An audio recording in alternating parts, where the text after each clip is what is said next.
Salutare! Astăzi discutăm mai multe lucruri foarte, foarte interesante, atât din presa internă cât și din cea internațională. Și mai ales o să discutăm despre cum au plecat frații Tate din România și cum îți bat joc acum. Au efectiv lipsă mare de respect față de autoritățile române care i-au eliberat. Vom discuta și despre viața de ONG-ist a lui Călin Georgescu în viziunea celor de la Recorder, pentru că Recorder a descoperit foarte, foarte multe lucruri interesante despre Georgescu. Spunem niște lucruri care trebuie spuse și despre Trump, care a sugerat în mai multe rânduri că vrea să ajute Ucraina, dar de fapt, așa cum spune și Merz, viitorul cancelar al Germaniei, care spune că scandalul de la Casa Albă a fost o provocare deliberată a administrației Trump. Discutăm și despre faptul că Trump a suspendat orice ajutor pentru Ucraina aseară. Dronele ucrainene au atacat o rafinărie de petrol în Sârzianul rusesc. Discutăm despre pierderile rusești în ziua 1105 a războiului din Ucraina. Și mai discutăm, aruncăm un ochi la ceea ce spune unul dintre oamenii lui Trump, care raportează un nou acord cu Ucraina privind utilizarea subsolului. La final vă prezint hărțile. În ultima lună o să fac o excepție astăzi, o să vă prezint harta lunară a celor de la Balkan Mapping. Și să trecem la treabă, pentru că avem, așa cum se vede, foarte, foarte multe lucruri de discutat astăzi și foarte puțin timp la dispoziție, din păcate.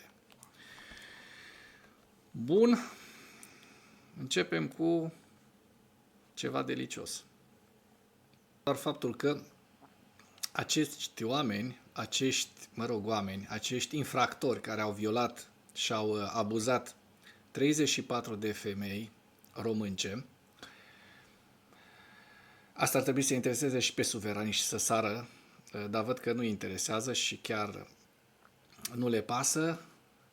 Mi se pare un lucru umilitor pentru România, care s-a făcut, atât dacă s-a făcut de la nivelul autorităților politice, adică la Ministerul de Externe, domnul Hurezeanu, ar că am trebuit să vă dați demisia, că iată, acești doi borfași își bat joc efectiv de România, sau dacă este o decizie a DICOT-ului, mă rog, cei care au semnat de acolo ar trebui să plece și ei, fără pensii speciale din serviciu, pentru că este rușinos ceea ce se întâmplă în momentul de față, cum ne bagiocoresc niște borfași. Recorder a publicat ieri un articol foarte interesant, viața de ONG-ist a lui Călin Georgescu, fonduri de la USAID și parteneriate cu Fundația Soros. Iată-l pe băiat care ne spunea că Soros nu este bun. Iată, vreau să vă spun exact cum spunea.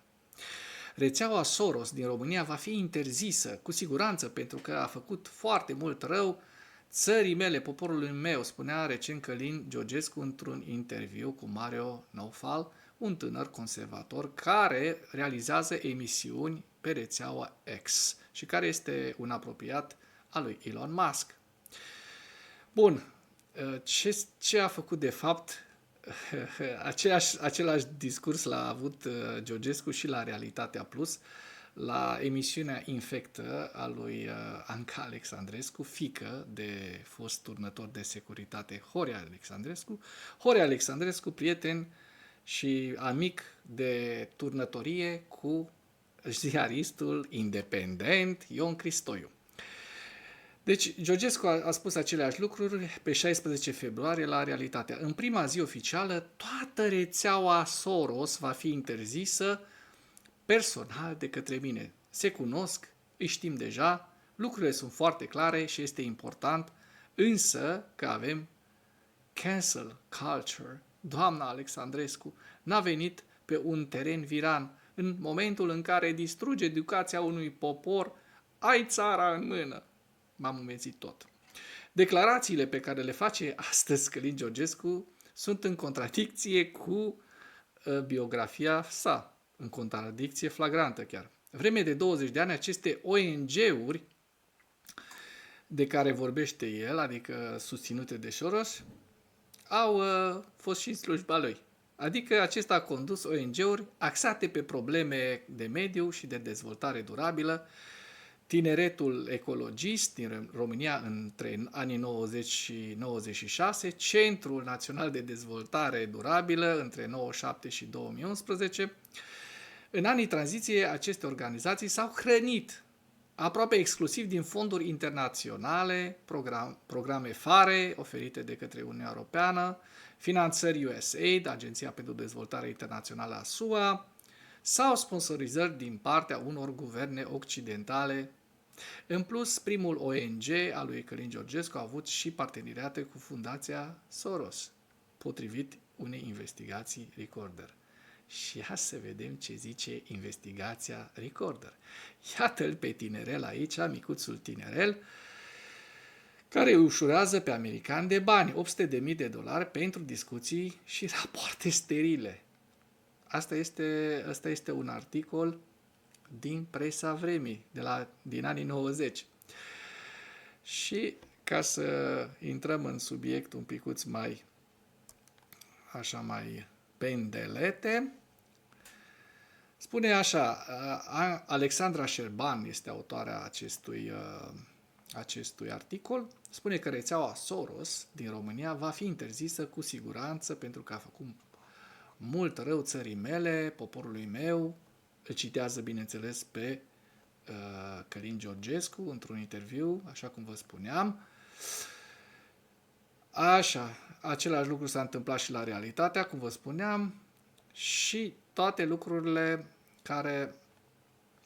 ONG-urile în care s-a perindat băiatul acesta. În cazul fondurilor USAID, de care a beneficiat Georgescu în trecut, inclusiv printr-un scandal cu izb de corupție, acesta a fost acuzat de angajații USAID că gestionează discreționar fondurile americane trimise în România, care ajungeau cu pregătere către primarii PSD. Deci omul ăsta nu este omul sistemului, este venit așa, de undeva din spuma mării. Mirajul fondurilor străine, imediat după căderea comunismului, problemele de mediu au devenit în România un teren fertil pentru atragerea de fonduri internaționale. Țara noastră rămăsese cu o moștenire sulfuroasă, 5 regiuni industriale erau grav afectate de poluarea aerului, 80% din râuri aveau apă contaminată, agricultura intensivă produsese o eroziune profundă a solului și aveam un singur parc natural retezat. Acestea erau concluziile unui raport din 91 al Uniunii Internaționale pentru Conservarea Naturii. Și aici aveți întreg articolul, iată-l pe tinerel, pe micuțul tinerel, Georgescu, în presă. Mi se pare un articol foarte bun care ne ilustrează perfect ceea ce s-a întâmplat cu banii pe care a pus lăbuța acest om din afara sistemului, desigur. Și o să vă las acest link și în comentarii, pentru că este un articol foarte, foarte, foarte interesant și destul de lung, pe care nu ne permite timpul nostru de astăzi să îl prezentăm.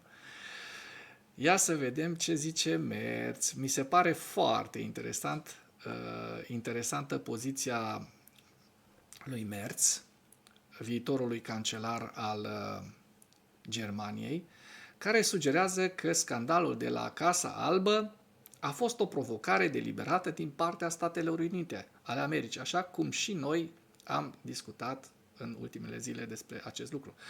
Liderul partidului german CDU, Creștin-Democrații, și viitor cancelar Friedrich Merz consideră că scandalul de la Casa Albă în timpul vizitei președintelui ucrainean Zelensky a fost provocat în mod deliberat de partea americană. Merz a spus că a vizionat de mai multe ori imagini ale întâlnirii dintre Trump-Zelensky din biroul oval și J.D. Vance mai era, spune Merz, după părerea mea, la această întâlnire din Biroul Oval, nu a existat o reacție spontană la declarațiile lui Zelensky, dar se pare a avut loc o escaladare gândită. De obicei, astfel de întâlniri cu presa durează doar câteva minute. Vineri, totul a fost diferit, a remarcat Merz. El a menționat că a fost destul de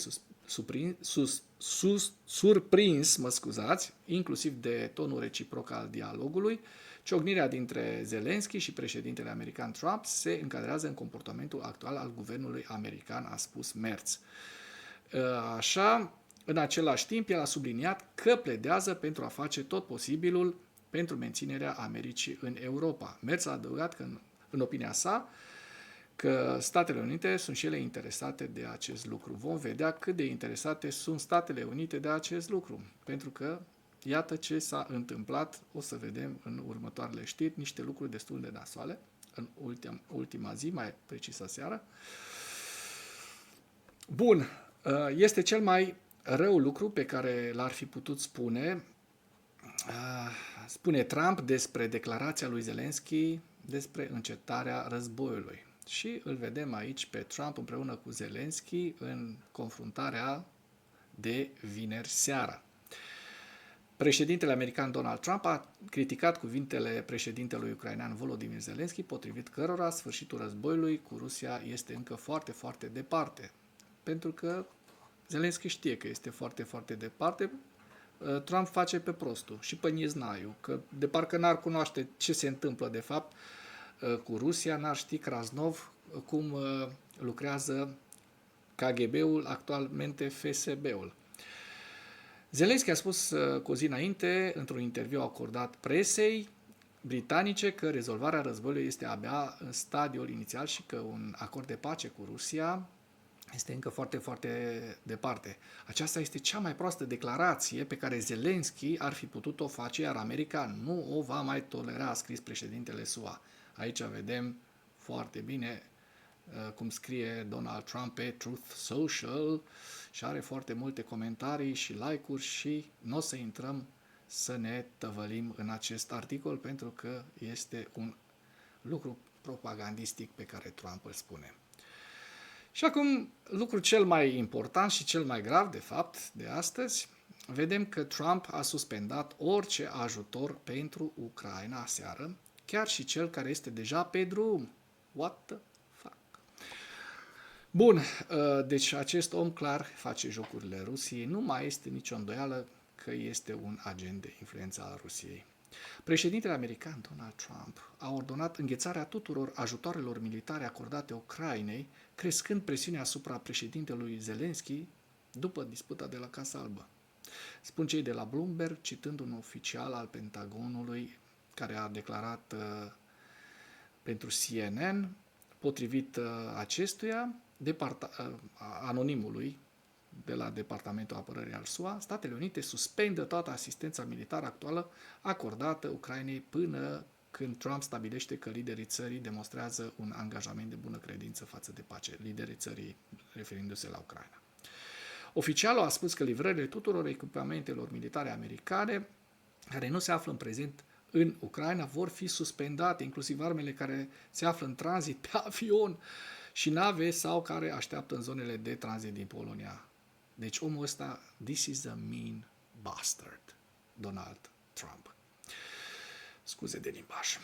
Potrivit publicației, Trump l-a instruit pe secretarul apărării Pete Hegseth să implementeze această pauză. Bloomberg adaugă că încă nu este clar cât de mult se referă la ordinul lui Trump de ajutor american. Nu a fost imediat clar cât de mult ajutor afectează ordinul lui Trump. Trump a preluat mandatul cu 3,85 miliarde de dolari rămași de la administrația Biden, sub așa numita autoritate prezidențială, pentru a reduce stocurile de arme ale SUA. A rămas neclar dacă administrația Trump va folosi efectiv banii pentru Ucraina, mai ales având în vedere că stocurile de arme americane sunt epuizate și trebuie reînnoite. Și aici vedem mai departe ce se spune în articol.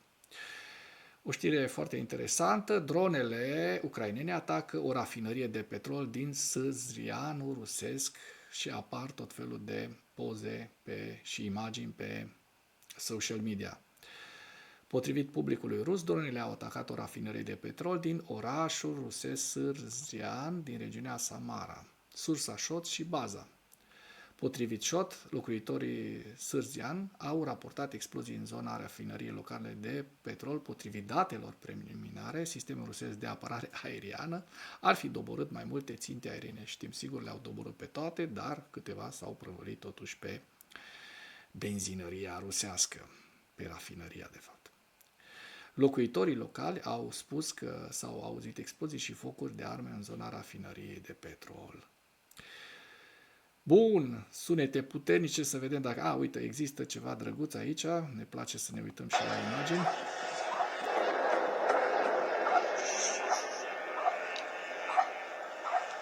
Câinii latră, nu le place, explozii, bum, bum. Și aici probabil se vede și mai bine despre ce e vorba, într-o poziție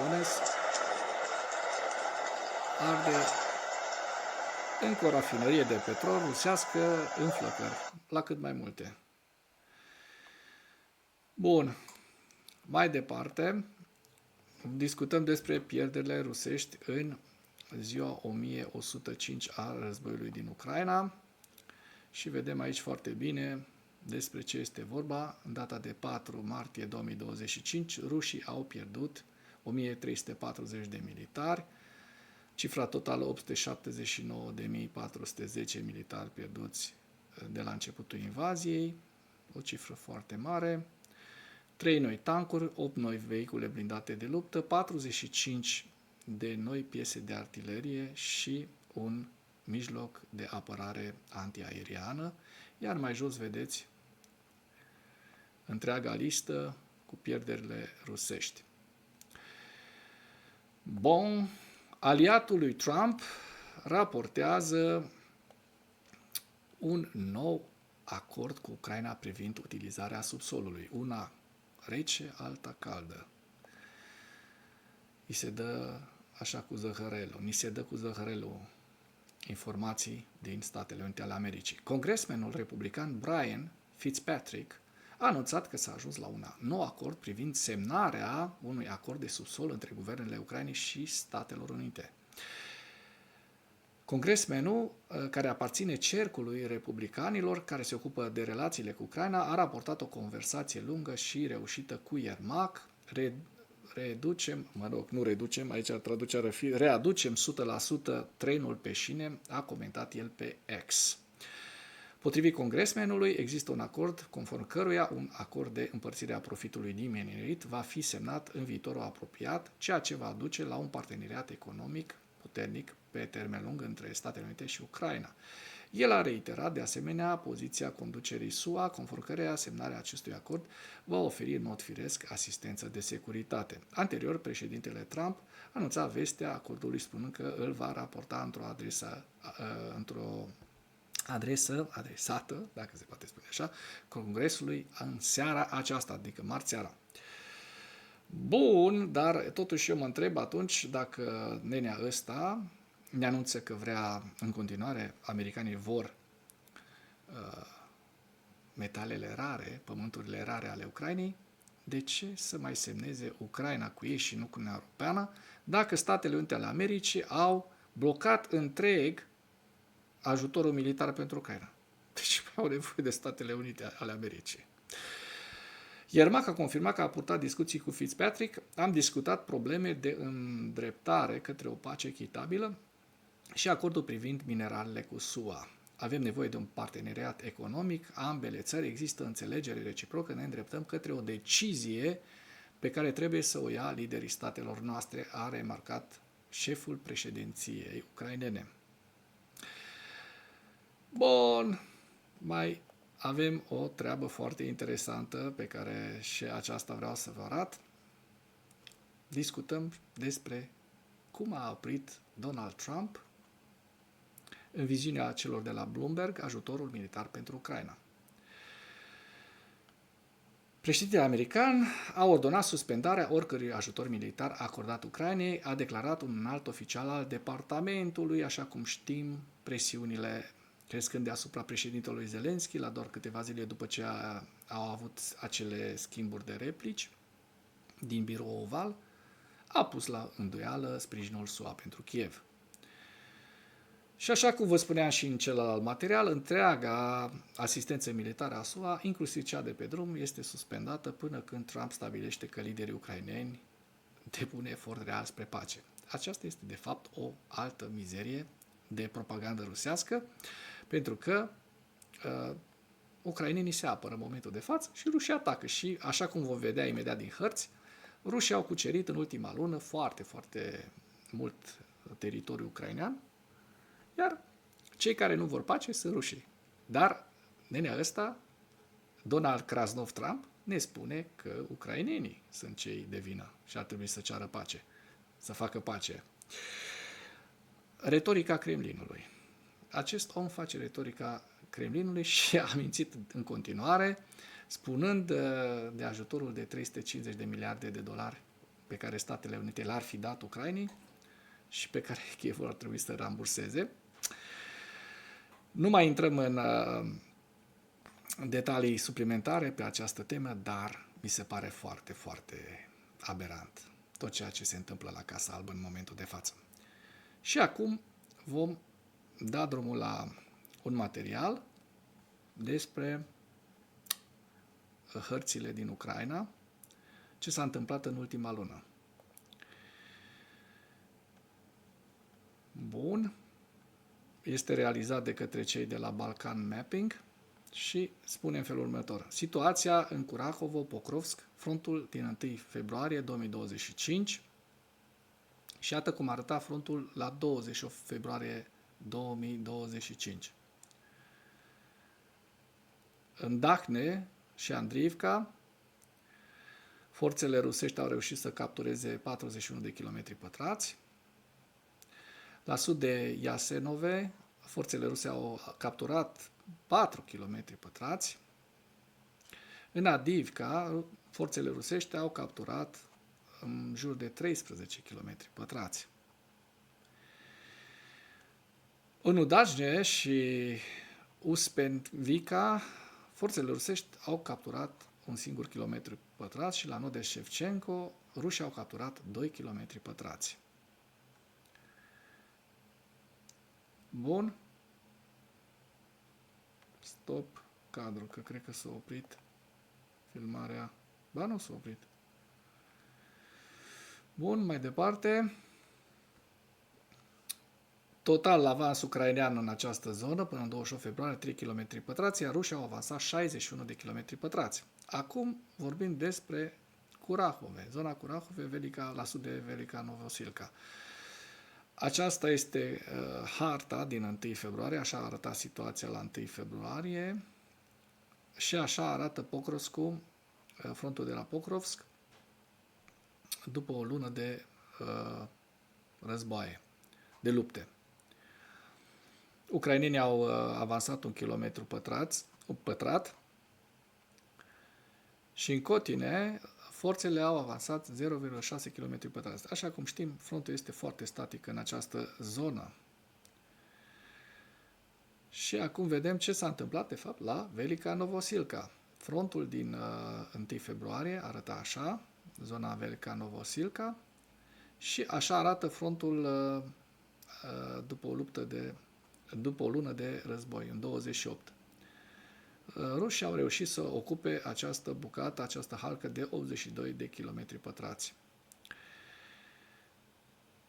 Trecem mai departe la frontul din Toretsk. Așa arăta Toretskul la 1 februarie și așa arată zona Toretsk în 28 februarie. Hărțile mă refer aici. În direcția Vodiane, rușii au capturat 13 km pătrați.